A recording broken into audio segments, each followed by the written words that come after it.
ஒரு விஷயம் செய்கிறோம் அப்படின்னா அதுக்கு ஒரு கோல் அப்படிங்கிறது இருக்கும். நம்ம இதுக்காக தான் இதை செய்கிறோம் அப்படிங்கிற மாதிரியான ஒரு திட்டம் இருக்கும்.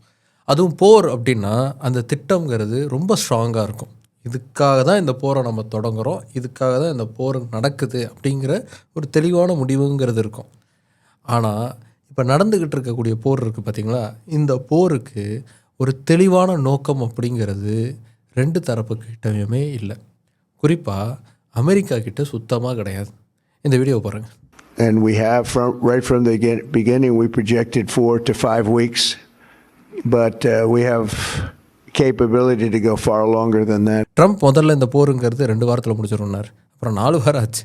இப்போது அது எத்தனை வாரம் எடுக்கும்னு தெரியாது, ஆனால் கண்டிப்பாக நாங்கள் முடிச்சு காட்டுவோம் அப்படிங்கிற மாதிரி சொல்லியிருக்கார். இதே மாதிரி இந்த போருங்கிறது எதுக்காக நடக்குது, என்ன மாதிரியான ஒரு மாற்றத்தை நீங்கள் எதிர்பார்த்து இந்த போரை நடத்துகிறீங்க அப்படின்னு சொல்லி கேள்வி எழுப்பினப்போ, இதில் ஈரானில் ஒரு ஆட்சி மாற்றம் நடக்கணும் அப்படிங்கிறது தான் எங்களுடைய நோக்கமாக இருக்குது அப்படின்னு சொல்லியிருந்தார். ஈரானுடைய தலைவரை கொல்லணும் அப்படிங்கிறது தான் எங்களுடைய நோக்கமாக இருக்குது அப்படிங்கிற மாதிரி சொல்லியிருந்தார். Our objective is to defend the American people by eliminating imminent threats from the Iranian regime, a vicious group of very hard, terrible people. ஆனால் இப்போ போய் கேட்டால் அதுக்கான சரியான பதிலுங்கிறது அவர்கிட்டன்னு இல்லை, அவரை சார்ந்திருக்கிற அத்தனை பேர்கிட்டையுமே இல்லை. இந்த போருங்கிறது அமெரிக்காவுடைய போரே கிடையாது, இது இஸ்ரேலுடைய போர். திட்டம் போட்டு இஸ்ரேல் அமெரிக்காவை இந்த போருக்குள்ளே இழுத்து விட்டுருக்காங்க அப்படிங்கிறது தான் நிதர்சனமான உண்மை. அப்படி உள்ளே வந்த அமெரிக்கா திரும்ப போக முடியாமல் மாட்டிக்கிட்டு இருக்காங்க. ஏன்னா இது அவங்களுக்கு ஈகோ சம்மந்தமான பிரச்சனையாகவும் இருக்குது. உலக வல்லரசுன்னு தன்னை காட்டிக்கக்கூடிய அமெரிக்கா எப்படியாவது அதை தக்க வைக்கணும் அந்த இமேஜை அப்படிங்கிறதுக்காக போராடுறாங்க. ஆனால் அதே சமயத்தில் அடுத்து என்ன நடக்கும் அப்படிங்கிறத தெளிவே இல்லாமல் அவங்க போயிட்டுருக்கிறது தான் இந்த போருடைய சூழலை பார்க்கும்போது தெரியுது. ஏன்னா அவங்க பொதுவாக எதிர்பார்த்துருக்கிறது என்னென்னா, ஈரானுடைய தலைவரை கொண்டுட்டா அங்கே ஒரு பெரிய கேயாஸுங்கிறது உருவாகும், அடுத்து யார் தலைவராக போகிறா அப்படிங்கிற ஒரு குழப்பம் ஏற்படும். அந்த சமயத்தில் நாம் உள்ளே புகுந்து ஆட்சி மாற்றத்தை நமக்கு ஏற்ற மாதிரி மாற்றிக்கலாம், நமக்கு தோதான ஒரு லீடரை கொண்டு வந்துடலாம் அப்படிங்கிற மாதிரியான ஒரு யோசனையில் இருந்திருக்காங்க.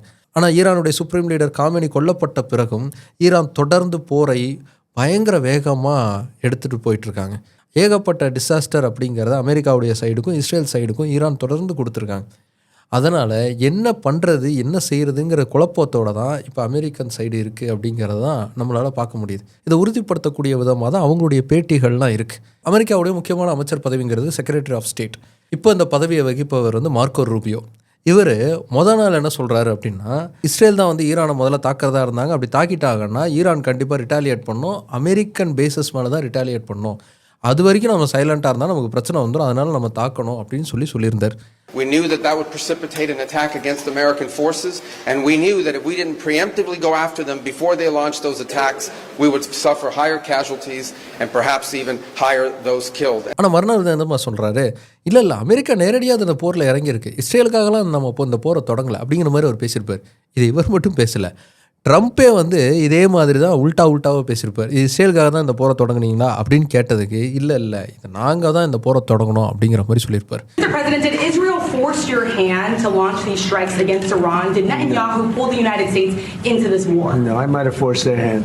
அது மட்டும் இல்லை, அமெரிக்கா இஸ்ரேலோட இந்த போருங்கிறது தேவையற்ற ஒன்று, நாங்கள் அதில் தலையிட மாட்டோம் அப்படிங்கிற மாதிரியான துணியில் யுனைடெட் கிங்டம் உடைய பிரைம் மினிஸ்டர் ஸ்டார்மர் சொல்லியிருக்காரு. அந்த ஸ்பீச்சை நீங்களே ஒரு அடி கேளுங்க. We are not joining the US and Israeli offensive strike. We all remember the mistakes of Iraq and we have learned those lessons. இதில் தெளிவாக அவர் என்ன சொல்கிறாருன்னா, ஈராக்கில் செஞ்ச அந்த தவறை நாம் மறுபடியும் செய்யக்கூடாது அப்படின்னு ரொம்ப அழுத்தமாக அதில் பதிவு பண்ணுறார். அதே மாதிரி தான் ஸ்பெயினுடைய பிரைம் மினிஸ்டரும் சொல்லியிருந்தார், கடந்த காலங்களில் செய்த தவறை நம்ம மறுபடியும் செய்யக்கூடாது, அதனால் அமெரிக்கா இன்டர்நேஷ்னல் லாஸை மதிக்கணும் அப்படின்னு சொல்லியிருந்தார். இதுக்கு ட்ரம்ப் சைடில் இருந்து ரொம்ப காட்டமான பதிலுங்கிறது வந்துச்சு. ஸ்டாமரை ரொம்ப கேவலப்படுத்துகிற மாதிரி பேசியிருந்தார். நீங்கள் வின்ஸ்டன் சர்ச்சில்லாம் கிடையாது, அதனால் உங்ககிட்ட இதெல்லாம் எதிர்பார்க்க முடியாதுங்கிற மாதிரி அவர் பேசியிருந்தார். ஸ்பெயினுக்கு பார்த்தீங்கன்னா இன்னும் காட்டமாக உங்களோட எல்லா பிஸ்னஸையும் நான் கட் ஆஃப் பண்ணிடுவேன், ஒரே நாளில் என்னால் நினச்சா அதை பண்ணிட முடியும் அப்படிங்கிற மாதிரி பதில் சொல்லியிருந்தார். ஏன் ஸ்பெயின் அவர் கேட்டார்னா, ஸ்பெயினில் இருக்கக்கூடிய ஆர்மி பேஸை அமெரிக்க படைகள் பயன்படுத்திக்கணும், அங்கேருந்து ஈரானை நோக்கி ஏவுகணைகளை செலுத்துறதுக்கு அவர் பிளான் பண்ணியிருந்தார். ஆனால் ஸ்பெயின் அதுக்கு அலோவ் பண்ணலன்னா உடனே நீங்கள் நினைக்கிற மாதிரிலாம் என்னால் நடந்துக்க முடியாது, நான் என்ன நினைக்கிறோம் அதெல்லாம் செய்ய முடியுங்கிற மாதிரி அவர் பேசியிருந்தார். Actually said that we can't use their bases, and that's all right. We could use their base if we want. We could just fly in and use it. Nobody's going to tell us not to use it. Other than great people, they have great people, but they don't have great leadership. Spain இதுக்கு காட்டமாக பதிலுங்கிறத சொல்லியிருந்தாங்க. மறுநாள் பார்த்தீங்கன்னா white ஹவுஸுடைய secretary Caroline லேவிட் வந்து Spain வந்து cooperate பண்ணுறதுக்கு ஒத்துக்கிட்டாங்க, பிரசிடென்ட்டுடைய வார்த்தைகள் வந்து அவங்களுக்கு போய் சேர்ந்துருச்சு, அதனால் வந்து நெகோசியேஷன்ஸ்க்குலாம் அவங்க ஒத்துக்கிட்டாங்க, ஸ்பெயின் வந்து அவங்களுடைய இராணுவ தளத்தை வந்து பயன்படுத்திக்கிறதுக்கு எந்த பிரச்சனையும் கிடையாது நமக்கு அப்படிங்கிற மாதிரி சொல்லியிருந்தாங்க ப்ரெஸ்ஸில். I think they heard the president's message yesterday loud and clear, and it's my understanding over the past several hours they've agreed to cooperate with the U.S. military. அது வந்த கொஞ்ச நேரத்திலேயே ஸ்பெயினுடைய வெளியுறவுத்துறை அமைச்சர் வந்து காட்டமாக ரொம்ப தெளிவாக யூஎஸ்ஏ ஏன் இப்படி பண்ணுறாங்கன்னு தெரியல, யூஎஸ்ஏ சொல்கிற மாதிரிலாம் நாங்கள் எந்த பெர்மிஷனும் கொடுக்கல, இந்த போரில் ஸ்பெயின் தலையிடாது அப்படின்னு ரொம்ப தெளிவாக சொல்லிட்டார். Lo desmiento tajantemente la posición del gobierno de España sobre la guerra en Oriente Medio y los bombardeos en Irán, sobre el uso de nuestras bases. No ha cambiado ni una coma. ¿La portavoz de la Casa Blanca está mintiendo? Será la portavoz de la Casa Blanca, pero yo soy el ministro de Asuntos Exteriores del gobierno de España. இப்படி முக்கியமான NATO உறுப்பினர்கள் வந்து பின்வாங்கி இருக்கிறதுனால நேட்டோவுடைய மற்ற நாடுகளும் இந்த போரில் பெரிய அளவுக்கு கலந்துக்காத சூழல் அப்படிங்கிறது தான் இருக்குது. ஸோ அதனால் அமெரிக்கா முழுக்க முழுக்க இஸ்ரேலுக்கு கூட தனியாக அந்த போரை சமாளிக்க வேண்டிய சூழலுக்கு தள்ளப்பட்டிருக்காங்க. அமெரிக்காவுடைய எதிர்க்கட்சி தலைவர்களில் ஒருத்தராக இருக்கக்கூடிய கமலா ஹாரிஸ் வந்து ட்ரம்ப்புக்கு பயங்கரமான எதிர்ப்பு அப்படிங்கிறத தெரிவிச்சிருக்காங்க.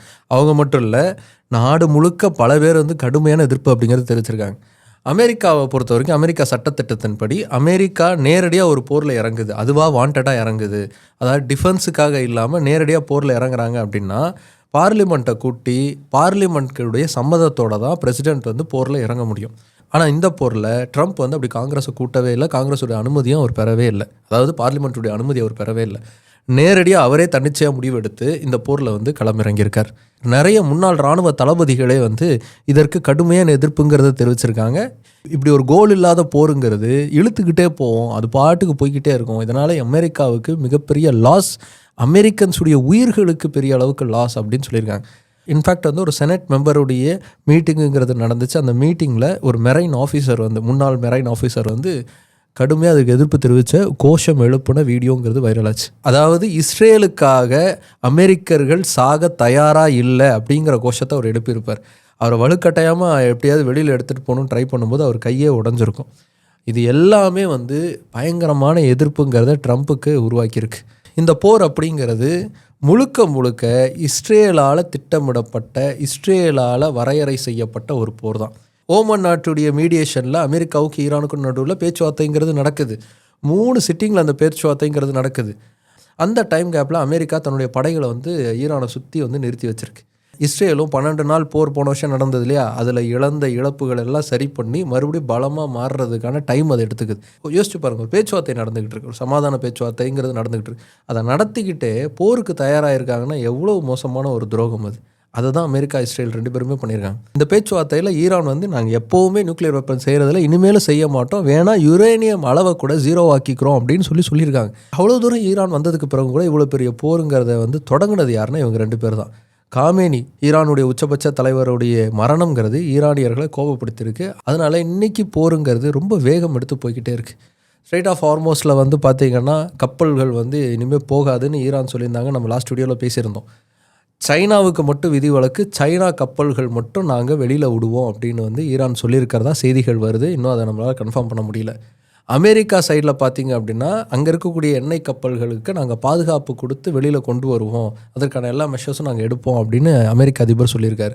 அது மட்டும் இல்லாமல் அந்த எண்ணெய் நிறுவனங்களுக்கு தேவையான இன்சூரன்ஸ் அப்படிங்கிறதையும் நாங்கள் ப்ரொவைட் பண்ணுவோம் ஒரு மார்ஜினல் சார்ஜஸில் அப்படிங்கிறதையும் அவர் அண்டர்லைன் பண்ணியிருக்காரு. அதாவது இந்த போரை வச்சு இன்னும் எவ்வளோ சம்பாதிக்கலாம் அப்படிங்கிறத ஆஸ் எ பிஸ்னஸ் மேனாக ட்ரம்ப்புக்கு இருக்கே தவிர ஒரு நாட்டுடைய பிரசிடெண்ட்டாக என்ன முடிவு எடுக்கணுங்கிற ஒரு முடிவு அவர் எடுத்துருக்காராங்கிறது தெரியல. இப்படி அமெரிக்காவை இந்த போரில் வலுக்கட்டாயமாக எப்படி இஸ்ரேல் இழுத்துக்கிட்டு வந்துச்சோ அதே மாதிரி உலக நாடுகளையும் உள்ளே இழுத்துக்கிட்டு வர்றதுக்கான வேலையாக தான் இவங்க பார்த்துக்கிட்டு இருக்காங்களோ அப்படிங்கிற சந்தேகங்கிறது எழும்புது. பிரிட்டிஷ் மீடியாவில் ஒரு நியூஸுங்கிறது வந்ததா, ஈரானுடைய மிலிட்ரி அஃபிஷியல் பேஜுங்கிறது ஒரு வீடியோ ரிலீஸ் பண்ணியிருந்தாங்க. அந்த வீடியோவில் என்னென்னா, பிரிட்டிஷுடைய இராணுவ தளங்கள் மேலே விழுந்த ட்ரோனுங்கிறது ஈரானால் அனுப்பப்பட்டது கிடையாது, நாங்கள் வந்து ஆய்வு செஞ்சுட்டோம், அது வந்து ஈரான் அனுப்புனது கிடையாது அப்படிங்கிற நியூஸை வந்து அவங்க சொல்லியிருக்காங்க. They can also confirm that a Shaheed-like drone which targeted RAF Akrotiri on the 2nd of March, that was the drone that came in at midnight. They are saying that that was not launched from Iran. So that is interesting and significant. அதே மாதிரி துருக்கியை நோக்கி வந்து ஈரானுடைய ட்ரோன்ஸ்லாம் போச்சு, மிசைல்ஸ்லாம் போச்சு. அதை வந்து intercept பண்ணி துருக்கி வந்து டிஸ்ட்ராய் பண்ணியிருந்தாங்க அப்படிங்கிற ஒரு நியூஸுங்கிறது வந்தது. நேட்டோவுடைய ஏர் டிஃபென்ஸ் சிஸ்டம் தான் இதுக்காக பயன்படுத்தப்பட்டிருக்கு அப்படிங்கிற மாதிரியான நியூஸும் வந்துச்சு. ஆனால் ஈரான் ராணுவம் வந்து அதுக்கு மறுப்பு தெரிவிச்சிருக்காங்க. எந்த மிசைலும் நாங்கள் அனுப்பலை அப்படிங்கிற மாதிரி சொல்லியிருக்காங்க. இப்போ இது யார் அனுப்புனா, இந்த மிசைல்ஸ் இந்த ட்ரோன்ஸ்லாம் யார் அனுப்புனா அப்படிங்கிற கேள்விங்கிறது வருது. சுற்றி இருக்கக்கூடிய அத்தனை இஸ்லாமிய நாடுகள், உலக வல்லரசுகள் இது எல்லாத்தையுமே ஈரானை நோக்கி திருப்பி விடணும், ஈரானுக்கு எதிராக மாற்றணும் அப்படிங்கிறதுக்காக அண்டர்ப்ளே பண்ணியிருக்காங்களா அப்படிங்கிற கேள்விங்கிறது எழும்புது. ஈரான் தான் இதை செஞ்சுருக்காங்க அப்படிங்கிற லேபிள் ஒட்டப்பட்டு ஈரானை ஐசோலேட் பண்ணி ஈரானை அழிக்கிறதுக்கான வேலையில் இஸ்ரேல் இறங்கியிருக்காங்களா அப்படிங்கிற கேள்விங்கிறதும் எழும்புது. ஏன்னா ஈரான் வந்து அணு ஆயுதத்தை தயாரிக்க போகிற ஸ்டேஜில் இருக்காங்க. இன்னும் 2 வாரம் நாளைக்கே தயாரிச்சிருவாங்க அப்படின்னு நேதன்யாஹூ தொடர்ந்து குற்றச்சாட்டை வச்சுக்கிட்டே இருந்தார். அதுவும் 1 மாதம் 2 மாதம் இல்லை, எத்தனை வருஷமா தெரியுமா? இந்த வீடியோ பாருங்க. If not stopped, Iran could produce a nuclear weapon in a very short time. It could be a year, it could be within a few months. The stored up preserved knowledge to make a bomb very quickly if they wanted to do it. Iran is so dangerous. Weeks away from having the fissile material for an entire arsenal of nuclear bombs. They're very close. They're 6 months away from being about 90% of having the enriched uranium for an atom bomb. Iran is gearing up to produce 25 bombs, atomic bombs a year, 250 bombs in a decade. Ladies and gentlemen, time is running out. Iran will be capable of producing alone, without importing anything, nuclear bombs within 3 to 5 years. இன்னும் 2 வாரத்தில் ready ஆயிரும், 1 வாரத்தில் ready ஆயிரும், 4 நாளில் ready ஆயிரும்னு இந்தா வந்துடும் அந்தா வந்துடும்னு குழந்தைங்களுக்கு பூச்சாண்டி காட்டுற மாதிரியான ஒரு விஷயத்த பண்ணிகிட்டு இருந்திருக்காரு நேதன்யாஹூ. இன்றைக்கி அந்த குழந்தை வளர்ந்து 30 வருஷம் ஆயிடுச்சு. 30 வருஷமாக இதே கதையை தான் உருட்டிக்கிட்டு இருக்கார். இந்த கதையை நம்பி தான் இன்றைக்கி ஈரானுக்கு எதிராக அமெரிக்கா வந்து போரில் வந்து இறங்கியிருக்காங்க. ஆனால் இதே மாதிரியான ஒரு கதைங்கிறத இதே நேதன்யாஹூ உருட்டினார். யாருக்கு தெரியுமா? Iraq. There is no question whatsoever that Saddam is seeking and is working and is advancing towards the development of nuclear weapons. No question whatsoever. And there is no question that once he acquires it, history shifts immediately. And today the United States must destroy the same regime because a nuclear-armed Saddam will place the security of our entire world at risk. அவ்வளோ ஸ்ட்ராங்காக ஈராக்குடைய Saddam Hussein அணு ஆயுதத்தை தயாரிச்சிட்டாரு, எப்போ வேணால் அவர் யாரு மேலே வேணால் அந்த அணு ஆயுதத்தை போடுவாருங்கிற மாதிரி அவ்வளோ கான்ஃபிடண்ட்டாக பேசினார். அதுக்காக நேட்டோ நாடுகள் எல்லாமே ஒன்று திரண்டு ஈராக்கை போட்டு அட்டி வெளுத்தாங்க. ஆனால் கடைசியில் ஒரு அணு ஆயுதத்தை கூட அவங்க அங்கேருந்து கண்டுபிடிக்கல. ஆனால் ஈராக்கில் சதாம் ஹுசேன் கொல்லப்பட்டு அங்கே ஆட்சி மாற்றம் நிகழ்ந்து அமெரிக்காவுக்கு தோதான ஒரு அரசு அப்படிங்கிறது அங்கே அமைக்கப்பட்டுச்சு. ஈரான்லேயும் அதே மாதிரியான ஒரு வேலையை செய்கிறதுக்கு தான் இப்போ வந்து இஸ்ரேல் வந்து இறங்கியிருக்கு. அதற்கான வேலையில் இறங்கியிருக்காங்க. நாங்கள் அதுக்கு சப்போர்ட் பண்ண மாட்டோம் அப்படின்னு நேட்டோ படைகளுடைய நாடுகள் வந்து ஒவ்வொன்றா சொல்ல ஆரம்பிச்சிருக்கிறதுங்கிறது வந்து ரொம்ப நல்ல விஷயம். ஒரு ப்ரொக்ரெசிவான ஒரு ஃப்யூச்சரை நோக்கி நம்ம போயிட்டுருக்கோம் அப்படிங்கிறத நம்ம பார்க்கலாம். இந்த போர் இன்னும் பெருசாச்சுன்னா ஈரான் தோல்வியை தழுவுவது உறுதி.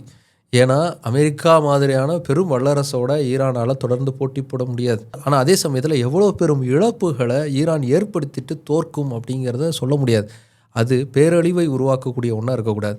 ஈரானுக்குள்ளேயே இருக்கக்கூடிய குர்திஸ் இன மக்களுக்கு ஆயுதங்களை சப்ளை பண்ணி பண உதவி செஞ்சு ஈரானுடைய ஆட்சிக்கு எதிராக வந்து செயல்படுறதுக்கான வேலையை வந்து இன்றைக்கி இஸ்ரேலும் அமெரிக்காவும் செஞ்சுக்கிட்டு இருக்காங்கிற மாதிரி செய்தி கூட வந்துச்சு. அதை உறுதியாக அப்படி தான் செய்கிறாங்கன்னா, ஈரான் ஹசபுல்லா தீவிரவாத அமைப்புக்கும் ஹமாஸ் தீவிரவாத அமைப்புக்கும் பணம் கொடுத்தாங்கன்னு இவங்க குற்றச்சாட்டு வைக்கிறதும் இதுக்கும் என்ன வித்தியாசம் இருக்குது? அதே மாதிரியான செய்கையை தானே இவங்களும் செய்கிறாங்க.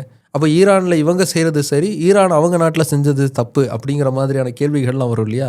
என்னை பொறுத்த வரைக்கும் இல்லை, பொதுவாக நடுநிலையாளர்களுடைய பார்வையை பொறுத்த வரைக்கும் இவங்க 2 பேர் செய்கிறதுமே தப்பு. அதாவது இருதரப்பு செய்கிறதுமே தப்பு. எந்த வகையிலையும் தீவிரவாதத்தை ஊக்கப்படுத்தக்கூடிய விதத்தில் ஒரு நாடு செயல்படக்கூடாது. ஆனால் இவங்க தொடர்ந்து அதை தான் பண்ணிக்கிட்டு இருக்காங்க. ஆனால் இது எவ்வளோ நாளைக்கு தொடரும் அப்படிங்கிற கேள்விங்கிறது பெருசாக இருக்குது. ஏன்னா ஈரானால் எவ்வளோ நாளைக்கு இது சர்வை பண்ண முடியும்னு சொல்ல முடியல. ஈரான் ஏதாவது பேச்சுவார்த்தைக்கு தயாராக இருக்காங்களா, அதற்கான முயற்சி எடுத்திருக்காங்களா அப்படின்னு பார்த்தா ஈரானுடைய அமைச்சர் வந்து தெளிவாக இல்லை, நாங்கள் அந்த மாதிரி பேச்சுவார்த்தைக்கெலாம் தயாராக இல்லை அப்படிங்கிற மாதிரி சொல்லியிருக்காரு. ஈரானுடைய இந்திய தூதரை வந்து ரீசெண்டாக நியூ டெல்லியில் பேட்டி எடுத்தாங்க. அப்போவும் அவர் வந்து தெள்ள தெளிவாக இல்லை, நாங்கள் வந்து பேச்சுவார்த்தைக்கெலாம் தயாராக இல்லை அப்படிங்கிற மாதிரி சொல்லியிருந்தார். அமெரிக்க அதிபர் ட்ரம்ப் கிட்ட இந்த கேள்வி கேட்டப்போ பேச்சுவார்த்தைக்கான நேரம்லாம் முடிஞ்சு போச்சு அப்படிங்கிற மாதிரி அவரும் சொல்லியிருந்தார். திரைக்கு பின்னால் வந்து பேச்சுவார்த்தைக்கான முயற்சிகள் எடுக்கப்பட்டுக்கிட்டு இருக்கு, எப்படியாவது ஒரு சுமூகமான ஒரு முடிவுங்கிறது வந்துடும் அப்படிங்கிற மாதிரியான செய்திகள்லாம் வருது. நியூயார்க் டைம்ஸில் அந்த மாதிரியான ஒரு ஆர்டிக்கல் தான் வெளியே வந்திருந்தது. ஆனால் இந்த பேச்சுவார்த்தைங்கிறது எந்த அளவுக்கு சுமூகமாக நடக்கும் அப்படிங்கிறதுல வந்து சரியாக சொல்ல முடியல. ஏன்னா 2 தரப்புமே வந்து ரொம்ப மோசமான விஷயங்களை செஞ்சிட்ருக்காங்க. அதுலேயும் அமெரிக்கா இஸ்ரேல் தரப்பு வந்து ரொம்ப ரொம்ப மோசமான விஷயங்களை செஞ்சிட்ருக்காங்க. முதல்ல குழந்தைகள் படிக்கக்கூடிய பள்ளிக்கூடங்கள், அதே மாதிரி ஹாஸ்பிட்டல்ஸ் மேலே குண்டுகளை பொழிந்தது அமெரிக்காவும் இஸ்ரேலும் தான். இதை பற்றிய கேள்விகளை வந்து தொடர்ந்து ரிப்போர்ட்டர்ஸ் வந்து கேள்வி எழுப்பிக்கிட்டே இருக்காங்க. 2 தரப்பு கிட்ட இருந்தோம், அமெரிக்கா கிட்ட இருந்தோம், இஸ்ரேல் தரப்பு கிட்ட இருந்தோம். ஆனால் பதில் வந்து நாங்கள் இன்னும் அதை பற்றி விசாரணை பண்ணிக்கிட்டு இருக்கோம் தான் வருது. States airstrike at girls' elementary school and killed 175 people. Not that we know of, Sean, and the Department of War is investigating this matter. இந்த ஈரானுடைய தலைவர் எங்கே இருக்காரு அப்படிங்கிறது துல்லியமாக தெரிஞ்சு அந்த பில்டிங்கை துல்லியமாக தகர்க்க தெரிந்த இந்த 2 பேருக்கும் எதாச்சியாக தான் ஹாஸ்பிட்டல் மேலேயும் அதே மாதிரி ஸ்கூல் மேலேயும் குண்டு விழுந்துச்சா? அதுவும் ப்ரிசைஸாக தானே இருக்கணும். அப்போது குறிவைத்து சிவிலியன்ஸ் மேலே தாக்குதல் நடத்துறது யாராக இருக்கும்? ஆனால் அதற்கு அவங்கக்கிட்ட பதிலுங்கிறதே இல்லை. ஆனால் இஸ்ரேலுடைய பிரைம் மினிஸ்டர் நேதன்யாஹூ ஈரானுடைய தாக்குதலில் சிதிலமடைஞ்சு போன பில்டிங் முன்னாடி நின்று பார்த்தீங்களா, சிவிலியன்ஸ் இடத்துலலாம் இவங்க தாக்குதல் பண்ணுறாங்க பாருங்கள், இதுதான் இவங்களுக்கும் எங்களுக்குமான வித்தியாசங்கிற மாதிரி பெட்டி கொடுக்குறாரு. இப்படி பொதுமக்களை தாக்கக்கூடிய வேலையை மட்டும் இஸ்ரேல் அமெரிக்கா செய்யலை. மிக முக்கியமான ஒரு தாக்குதலை ரொம்ப ரீசெண்டாக அமெரிக்கா செஞ்சுருக்காங்க. IRIS டீனா அப்படிங்கிற ஒரு போர்க்கப்பலுங்கிறது இந்தியாவிலிருந்து கிளம்பி போன ஒரு போர்க்கப்பல், ஈரானுடைய போர்க்கப்பல். இந்தியாவில் நடந்த ஒரு நேவல் நிகழ்ச்சி அது. பல நாடுகளில் இருந்து போர்க்கப்பல்களோடு வந்து கலந்துக்கிட்டவங்க இருக்காங்க, வெறும் வீரர்களாக வந்து கலந்துக்கிட்டவங்க இருக்காங்க. இப்படி பல நாடுகள் ஒன்றிணைந்து நடந்த ஒரு நிகழ்வு அது. மிலான் 2026 அப்படிங்கிற ஒரு நிகழ்வு. அந்த நிகழ்வுங்கிறது விசாகப்பட்டினத்தில் நடந்தது. அந்த நிகழ்வில் ஈரானுடைய போர்க்கப்பல் வந்தப்போ நம்மளுடைய நேவி அவங்கள வரவேற்றிருக்காங்க, அதுக்கான போஸ்ட் போட்டாங்க. நம்மளுடைய ஜனாதிபதி அவர்கள் நேரடியாக வந்து பார்வையிட்டாங்க. அந்த வீரர்கள் வந்து அணிவகுத்து போனதெல்லாம் பார்வையிட்டாங்க. நம்ம நாட்டுக்கு விருந்தினர்களாக வந்தவங்க அவங்க. இங்கே இருந்து மறுபடியும் அவங்க நாட்டுக்கு திரும்பி போகும்போது இந்தியன் ஓஷனில் ஸ்ரீலங்கா பக்கத்தில் அமெரிக்காவுடைய நீர்மூழ்கி கப்பலுங்கிறது டொர்பேடோ மூலமாக இந்த போர்க்கப்பலை மொத்தமாக மூழ்கடிச்சிருக்கு. 40க்கும் மேற்பட்டவங்க இறந்து போயிருக்காங்க, 60க்கும் மேற்பட்டவங்க படுகாயம் அடைஞ்சிருக்காங்கங்கிற மாதிரியான செய்திகள்லாம் வருது. இந்த போர்க்கப்பல் மூழ்கினப்போ இந்த போர்க்கப்பலில் இருக்கக்கூடிய வீரர்களை காப்பாற்றுறதுக்காக இலங்கை தனது கப்பற்படையை வந்து அனுப்பியிருக்கு. போருங்கிறது ஈரானுடைய கடலில் நடக்குது, ஈரான் நாட்டில் நடக்குது. ஆனால் இந்த பக்கம் அமைதியாக இருக்கக்கூடிய இந்தியன் ஓஷனில் போருக்கு துளியும் சம்பந்தம் இல்லாத நாடுகள் மத்தியில் ஈரானுடைய போர்க்கப்பலை தாக்கியிருக்கு அமெரிக்கா. இது உண்மையிலே கடல் எல்லைகளுடைய இறையாண்மையை கேள்விக்குறியாக்கக்கூடிய ஒன்று. அதுவும் போருக்காக வந்த படை வீரர்கள் அவங்க இல்லை, இங்கே நடந்த நிகழ்ச்சிக்காக வந்துட்டு திரும்ப போயிட்டு இருக்கக்கூடிய போர்க்கப்பலை தாக்கிட்டு நாங்கள் ஈரானுடைய போர்க்கப்பலை வந்து சுட்டு வீழ்த்திட்டோம் தெரியுமா அப்படின்னு சொல்லி மார்தட்டிக்குது உலக வல்லரசான America. Instead, it was sunk by a torpedo. Quiet death. The first sinking of an enemy ship by a torpedo since World War II. Like in that war, back when we were still the War Department, we are fighting to win. இதில் வருத்தப்படக்கூடிய விஷயம் அப்படிங்கிறது ஒன்று இருக்குது. பல பேர் இந்த கருத்தை வந்து முன் வச்சுருக்காங்க. இந்தியாவுக்காக விருந்தினர்களாக வந்தவங்க ஈரானுடைய அந்த போர் வீரர்கள். ஈரானுடைய போர்க்கப்பல் நம்மளுடைய அழைப்பின் பேரில் இங்கே வந்திருக்காங்க, அவங்களா வரல, நாம் தான் அவங்கள அழைச்சிருக்கோம். அப்போ இங்கேருந்து அவங்க திரும்ப போகிற வரைக்கும் சேஃபாக அவங்கள பார்த்துக்க வேண்டிய பொறுப்புங்கிறது நமக்கு இருக்குது. இல்லை அவங்க வந்தாங்க, அவங்க கிளம்புனாங்க அப்படிங்கிற மாதிரியான ஒரு பார்வையில் நம்ம பார்த்தா கூட அங்கே மூழ்கடிக்கப்பட்டுக்கிட்டு இருக்கும்போது இந்தியா தன்னுடைய உதவி கரத்தை அங்கே நீட்டியிருக்கணும், அந்த வீரர்களை காப்பாற்றுறதுக்கான வேலையை செஞ்சுருக்கணும். ஆனால் அப்படி ஒரு உதவியை இந்தியா செய்யவே இல்லை.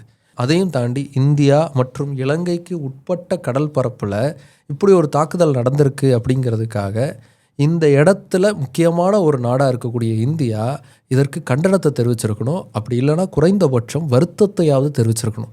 ஆனால் இந்தியாவுடைய அரசு தரப்புலேருந்து அப்படி ஒரு செய்தி இதுவரைக்கும் வரவே இல்லை. அது மட்டும் இல்லை, இஸ்ரேல் சைட்லேருந்து என்ன செய்தி திரும்ப வந்திருந்தது, நம்மளுடைய பிரதமர் வந்து அங்கே வந்து விசிட் போயிருந்தார் ரீசண்டாக. அவர் போயிட்டு வந்த உடனே தான் காமேனி அவர்கள் கொல்லப்பட்டது. இந்தியாவுடைய பிரதமர் இங்கே வந்திருந்தார் அப்படிங்கிறதுனால தான் நாங்கள் தாக்குதல் நடத்தவே இல்லை, நாங்கள் அவர் சேஃபாக போய் சேரட்டும் அப்படிங்கிறதுக்காக வெயிட் பண்ணி அந்த தாக்குதல் நடத்தணும் அப்படின்னு சொல்லி இஸ்ரேல் வந்து சொல்லியிருந்தாங்க. இது சொல்ல வேண்டிய அவசியமே கிடையாது. இதை ரொம்ப அழுத்தமாக சொல்கிறதுனால இஸ்ரேல் வந்து இந்தியா மேலே ரொம்ப அக்கறை இருக்குது அப்படிங்கிற மாதிரியான ஒரு இமேஜை க்ரியேட் பண்ணுறதுக்கு முயற்சி செய்கிறாங்க. இந்த போரில் வந்து இந்தியா வந்து பாதிக்கப்பட்டுறக்கூடாது அப்படின்னு யோசிக்கிறோங்கிற மாதிரி சொல்லியிருக்காங்க. ஆனால் ஈரான் சைட்லேருந்து என்ன மாதிரியான செய்தி வந்துச்சுன்னா, இந்தியாவையும் இந்த போரில் இழுத்து எப்படியாவது இந்தியாவுக்கு பாதிப்பை உருவாக்கணும்னு தான் இஸ்ரேல் முயற்சி செய்யுது அப்படிங்கிற மாதிரியான ஒரு குற்றச்சாட்டை வச்சுருந்தாங்க. இதில் எது உண்மை அப்படிங்கிறத நம்ம பொறுத்திருந்து தான் பார்க்கணும். ஆனால் ஒரு விஷயம் மட்டும் தெளிவாக புரியுது, உலகத்துடைய அத்தனை நாடுகளையும் எப்படியாவது இந்த போர்க்குள்ளே உள்ளே இழுத்து விடணுங்கிறது மட்டும்தான் இஸ்ரேலுடைய நோக்கமாக இருக்கோ அப்படின்னு யோசிக்க தோணுது. முதல்ல அமெரிக்கா எடுத்து விட்டாங்க, இப்போ நேட்டோ நாடுகளை உள்ளே இழுக்க முயற்சி பண்ணிகிட்டு இருக்காங்க. அதே மாதிரி ஆசிய நாடுகளும் உள்ளே இழுக்க முயற்சி பண்ணிகிட்டு இருக்காங்க. 3ஆம் உலகப் போரை எப்படியாவது மூட்டி விடணும்னு இஸ்ரேல் முடிவு பண்ணிருச்சோ என்னவோ சரியாக தெரியல. இந்த போர் நடக்கிறதுக்கான மிக முக்கியமான காரணம் என்ன? ஈரான் வந்து நியூக்ளியர் வெப்பனை உருவாக்கிடுவாங்க அப்படிங்கிற குற்றச்சாட்டு தான். அந்த லேயரை பேஸ் பண்ணிட்டு தான் இவ்வளோ தூரம் போருங்கிறது வெடிச்சிருக்கு. ஆனால் நியூக்ளியர் வெப்பன் அப்படிங்கிறது இஸ்ரேல்கிட்ட இருக்கா இல்லையா? இஸ்ரேல் நியூக்ளியர் வெப்பனை உருவாக்கிட்டாங்களா இல்லையா?